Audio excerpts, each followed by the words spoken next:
Shavua Tov. I am exhausted. It's after 11 o'clock. I can't make this video and tell you everything that happened over Shabbat. Let me just give you a few highlights. We first had dinner around 10 o'clock. We had spent time at the Kotel. We'd spent time on the roof of Esha Torah overlooking the Kotel, talking, trying to reach these kids. There was a delay in the dinner, and I thought these kids would go ballistic. Again, I keep calling them kids, these students, because they were so hungry. We all were hungry.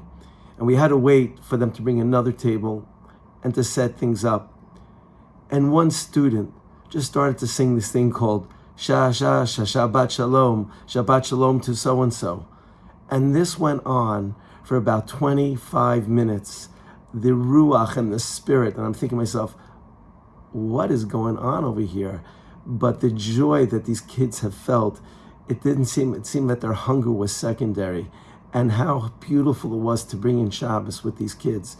Rabbi Klatzko, who's running the group, offered a blessing to two of his children that are here. And then I noticed that at the girls all started to put their hands on each other's heads, blessing each other. And I thought that was a sight to see. It was so, so beautiful. And then later on, after dinner, after everyone spoke about what this trip means to them, and that was more delicious than any food that they could offer, we went down to the Kotel Plaza and we sat in a circle, and those who thought about getting a Jewish name talked about why they chose that name, and their friends talked about what that person meant to them. And that went on till about, I think, 1:30 in the morning. People who were walking in the Kotel Plaza sat down, and people just joined us. And it was just, again, something I've never experienced before in my life. It was very, very touching. They sang Mazel Tov. They put each individual up on a chair and sang Mazel Tov. It was just gorgeous. Then I had promised one of the students that I would speak with them. So I spoke with this young lady till about 2:45 in the morning. And what did we talk about? We talked about that her father is Jewish and her mother is not. She comes from a state down south, and she so much identifies with the Jewish people.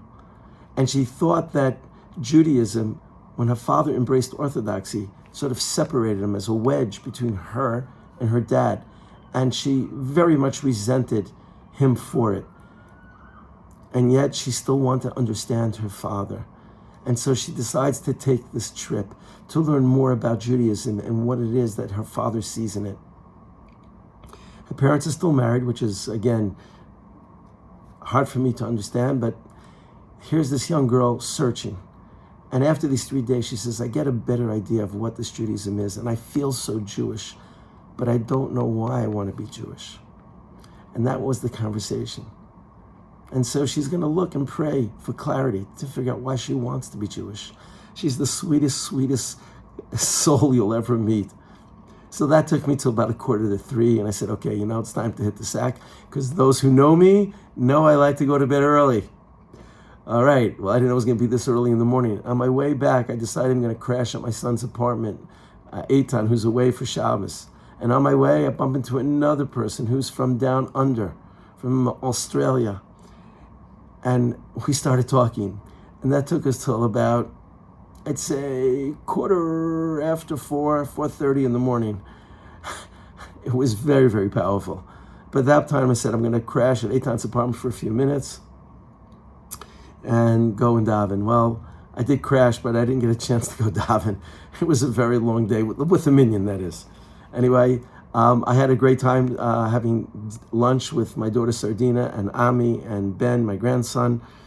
And then we took a nice big nap, and Suda Shlishi was in the old city, started at 6, and people started to sing and talk and exchange gifts. Just beautiful. And that took us till 10 o'clock at night. Singing over the Kotel, Havdalah. It's so powerful, and people still want to talk to me. People have questions for me. People are hungry to connect to their Creator. I have to thank Debbie so much, my wife, for giving me this gift. I told you I'm exhausted, but I'm so happy to be here. Tomorrow we're off to Kiva Rachel and Chevron, classes in the morning. Anyway, it's 5 minutes the video was long enough. I hope you guys had a great Shabbos, and I hope you take this into your week. More to come. Shavua Tov. And if you like what you hear, pass it on.